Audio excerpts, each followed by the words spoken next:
ET Final Score is brought to you by Ashley Furniture.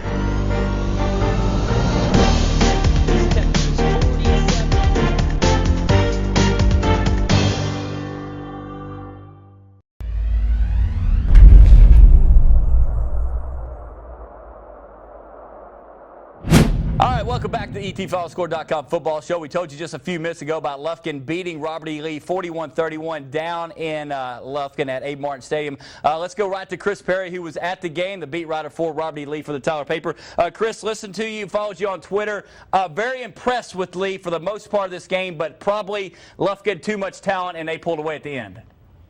Well, I think that the third quarter was really the difference, Eric. I mean, when Lee gets the ball at the start of the second half, they got to put points on the board. They're trailing trailing by a field goal, got to put points on the board. They give it up, and a good return by the Lufkin.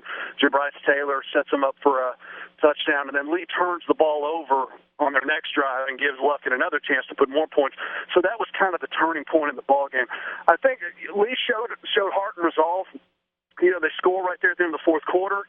Looney Kaba does a terrific onside kick, and then kicks a 54-yard field goal that would have been good from about 65 yards to make the final 41-31 on the final play of the game. So there's some positives, but of course it's still a loss. Well, Lee, definitely Lee's growing with Darryl Piskey right now, and you know, maybe an overtime game and then playing such a powerhouse like Lufkin here and playing with them is definitely going to help them next Friday. Yeah, I think they showed some things. I mean, LaQuintus Wallace looked like a beast. 164 yards, 3 touchdowns, running hard, and had one lost fumble.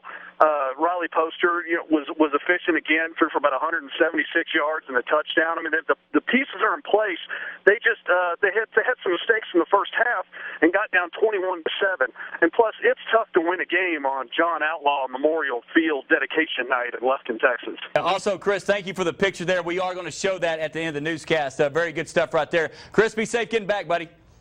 All right, no problem. All right, let's go back to the highlights now, and what a start for those Bullard Panthers. 58-6 smackdown over Quitman last week. Tonight at White Oak, real quick, congratulations to the Roughnecks, Mr. Nolan Company. They won the Lone Star Cup. That is for everything, athletics, band, academics. They were the best in Class 2A, but tonight, Colton Mebane to Hayden Bryant. That could be a play of the night nominee. Hayden, boy, I tell you what, that kid can catch with the best of. Another touchdown for the Bullard Panthers. And then this time they're going to go to Britannian, Henderson, and Bree. Has got some speed, folks, right up through that Roughneck defense. Another touchdown from 40 yards out. Now, White Oak, we all know about that. White Oak pride. They weren't going to go down hard, just easy like that. Get a big sack right there on Mebane. But how about the Bullard defense? I know Shannon Wilson likes to see that. They got a pick 6 from Holden Bryant right after that sack right there. There we go. Thank you, Mr. Scotty. There's Holden Bryant. So the Bryant brothers getting it done tonight. And there is the final score. All Bullard. We're going to go see Coach Wilson and company this week. 52-6. Your final score to Mineola. Next, Grayson Town. And you know what? Last year it was Mineola taking care of the Cougars, but the Cougs making a statement tonight. Early on in this one, it's going to be Blake White to Statler Lewis. That's on the far side there. That's good for a touchdown. 7-0 Grace with the lead. On the kickoff right here, the Yellow Jackets trying to get something done. They go to Rhett Self, and Rhett's got a lane. Oh, man, good tackle by Grace right there, saving a touchdown. Then Tyler Hudson on the keeper here on the left side.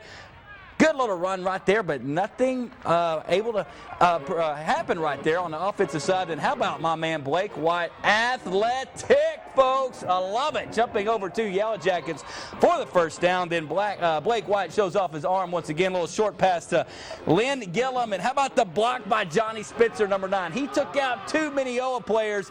Gillum gets all the way down to the 35-yard line. Then Adam Graham is going to do it when they switch sides after the quarter end for the touchdown. Grace getting a little revenge tonight, 56-28, your final score in this one. The Carthage Bulldogs stunned last week by Jacksonville on their home turf there with that new scoreboard. Another tough one tonight with Lindale in town. Thank goodness our man Clay Allo, who now covers Carthage full-time, joins us on the phone. Much better Carthage team tonight, right, Clay? Absolutely. 6 turnovers last week, 0 this week. So that pretty much tells you all you need to know is they took care of Lindale pretty well, 38-21. What was different about Carthage tonight? Was it just the attitude, the tough, the wild and crazy side needed to be back, get their edge back, so to speak? I believe so.